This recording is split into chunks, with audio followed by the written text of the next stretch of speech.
dia, boa tarde, boa noite. Meu nome é Matheus Falivene, eu sou professor de Direito Penal de vocês e hoje a gente vai conversar sobre o crime de ameaça previsto no artigo 147 do Código Penal. Então, o conteúdo da nossa aula de hoje: primeiro, considerações iniciais, depois, sujeitos do crime, tipo objetivo, tipo subjetivo, consumação tentativa e, por fim, ação penal pública condicionada. Bom, o artigo 147 sobre o crime de ameaça diz assim, artigo 147, ameaçar alguém por palavra, escrito ou gesto, ou qualquer outro meio simbólico de causar-lhe mal injusto e grave. Pena, detenção de 1 a 6 meses ou multa. Foi escrito mula aí, mas é multa. Parágrafo único, somente se procede mediante representação. Os seus iniciais, né? O crime de ameaça, né, ele ofende, assim como o constrangimento ilegal, a liberdade pessoal da vítima, que no caso vê-se abalada com o prenúncio de um mal injusto e grave que lhe foi atribuído pelo sujeito ativo. Então, né, tem uma ameaça, né, a vítima vê sua liberdade cerceada pela ameaça, pela promessa de um mal injusto e grave. O entender o legislador, portanto, punir a conduta que perturba a tranquilidade e a sensação de segurança da vítima, que deixa, portanto, de ter sua autodeterminação, seu direito de ir, vir, fazer ou não fazer, intocada. Tá? Sujeitos do crime.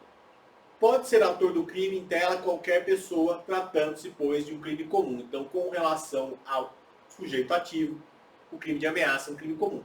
Já a vítima deve ser pessoa certa e determinada, com a capacidade de compreender o mal injusto e grave que lhe tenha sido prometido. Então, tem que ser uma pessoa certa e determinada. Eu não posso ameaçar uma coletividade, porque o tipo fala ameaçar alguém, tá? Então, tem que ser uma pessoa certa e determinada, ou pessoas certas e determinadas, um grupo certo e determinado, tá?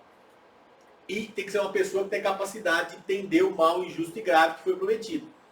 E com isso quer-se dizer que somente pode ser sujeito passivo da ameaça a pessoa que possa reconhecer o caráter intimidatório do mal injusto e grave pronunciado pelo agente.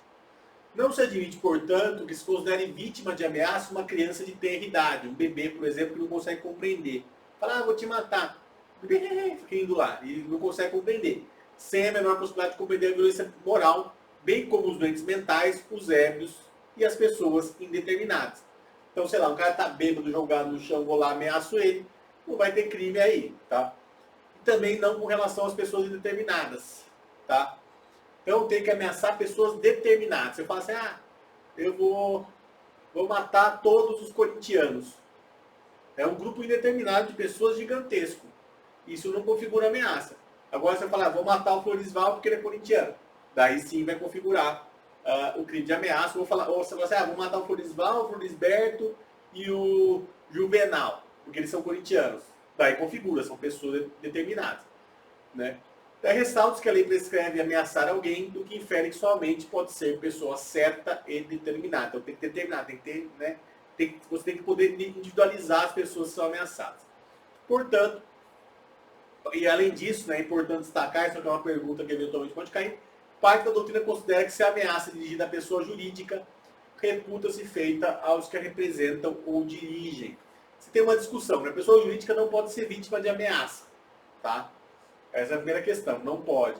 Porém, você tem uma discussão se a ameaça é feita à pessoa jurídica. Se isso vai configurar ou não uma ameaça contra os seus representantes ou dirigentes. Por exemplo, eu vejo que a padaria aqui na frente de casa está aberta. Eu vou lá e falo assim, se essa padaria não fechar, eu vou tacar fogo aqui.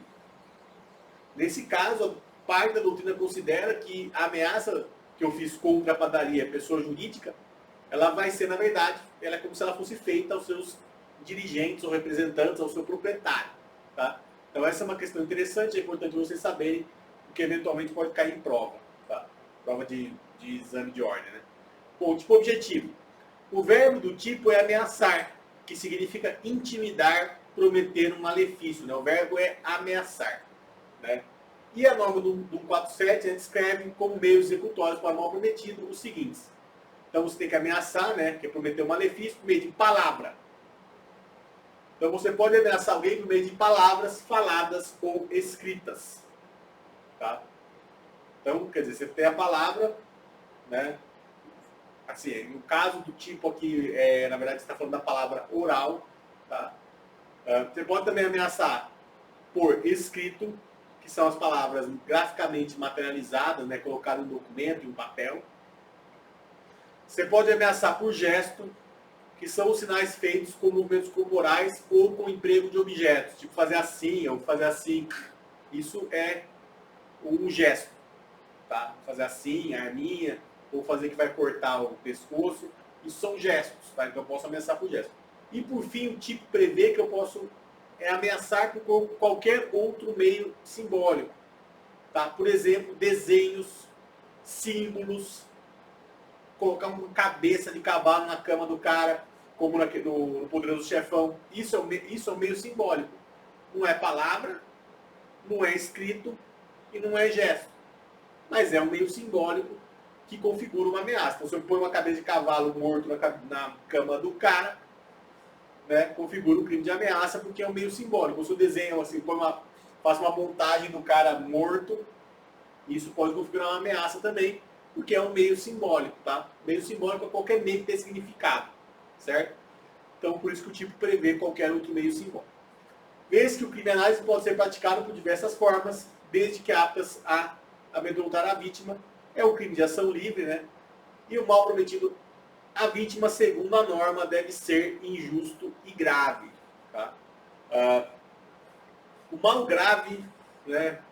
Então, não basta, portanto, que a injustiça do malefício devendo ser grave, também não basta a gravidade do mal prometido, devendo ser injusto. Tá? Então, primeiro você tem que ter um mal injusto, não pode ser um mal justo. Você fala assim, vou te processar. Isso não é ameaça. Por quê? Falar que vai processar é um mal justo. E para você ter um crime de ameaça, tem que ser um mal injusto. Tá? Além disso, o mal, para ele ser grave, tem que ser uma coisa que, primeiro, grave, né? E que seja verossímil. Não pode ser qualquer tipo de mal. Falar assim, vou te dar um abraço. Isso não é um mal grave. Vai falar, vou te matar, daí é um mal grave. Eu coloquei isso assim. Doutrina ensina. Ainda que o mal prometido deve ser iminente, presta ocorrer e verossímil, crível. Não configura o crime de ameaça, por exemplo, prometer que irá pedir ao diabo que mate a vítima ou que irá despejar toda a água do oceano em sua casa para que morra afogado.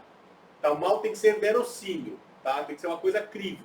Posso falar assim, vou te mandar para a lua. Pô, como é que eu vou te mandar para a lua? Vou construir um foguete para te mandar para a lua? Não dá. Mandar para a lua não é ameaça. Agora falar, vou te matar, vou te dar uma surra, vou matar sua família, daí sim é ameaça. Daí deve a promessa de mal justo e grave ser, repita-se, crível e apta a intimidar, ainda que a vítima de fato não se intimide, não se sinta intimidada, nesse particular, né, está diante de um crime formal. Nesse sentido, né, configura-se o crime de ameaça se o agente se vale de arma descarregada ou simulada, ignorando a vítima essa circunstância, por exemplo. Isso é importante, tá? Porque isso às vezes é uma pergunta. O cara vai lá com uma arma descarregada ou com uma arma de brinquedo e ameaça a vítima com essa arma.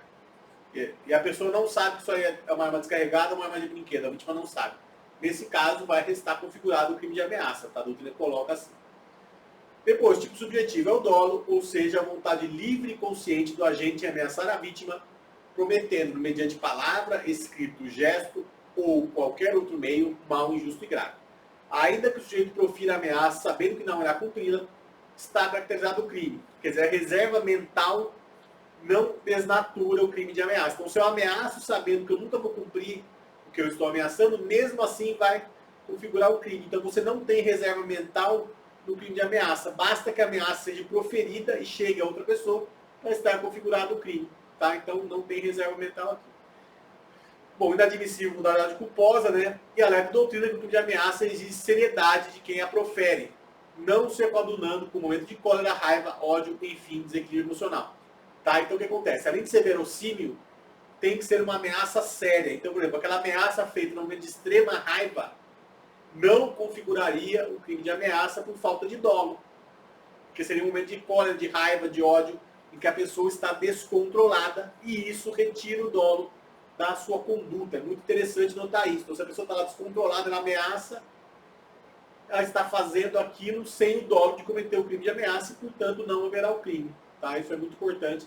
É uma questão bastante importante com relação ao tipo subjetivo. Daí, continuando, né? Tipo subjetivo. Há quem sustente que a embriaguez do sujeito ativo retira a seriedade do mal injusto e grave cometido. Todavia, no número 28 do segundo Código Penal, prescreve que não exclui imputabilidade à embriaguez, portanto, o crime permanece mesmo que o agente esteja embriagado. Então, a embriaguez não exclui o dolo da ameaça, tá? Isso é importante. Então, se o cara que ameaça está alcoolizado, isso não vai excluir o dolo do crime de ameaça. Consumação e tentativa. O crime formal consumando-se quando a vítima tem ciência da ameaça, ainda que não se sinta intimidado. E a tentativa é admissível na modalidade escrita, ainda que de difícil configuração. Tá? Então, crime formal, ele se configura no momento que a vítima tem ciência da ameaça, ainda que não se sinta intimidado. Se não chegar a vítima, é cabível tentativa. Tá?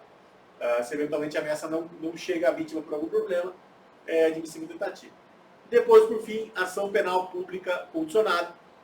A norma do parágrafo único do artigo 147 exige a representação da vítima para a instauração da persecução crimes e judício, né, da ação penal.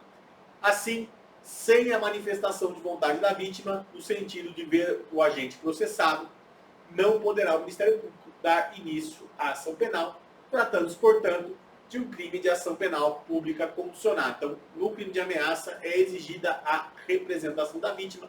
A vítima deve fazer essa representação no prazo decadencial de 6 meses, contados da ciência da autoria do fato. Passou 6 meses, já era, perdeu. Não tem mais o que fazer. Bom, agradeço vocês por terem assistido essa aula. Muito obrigado e até mais.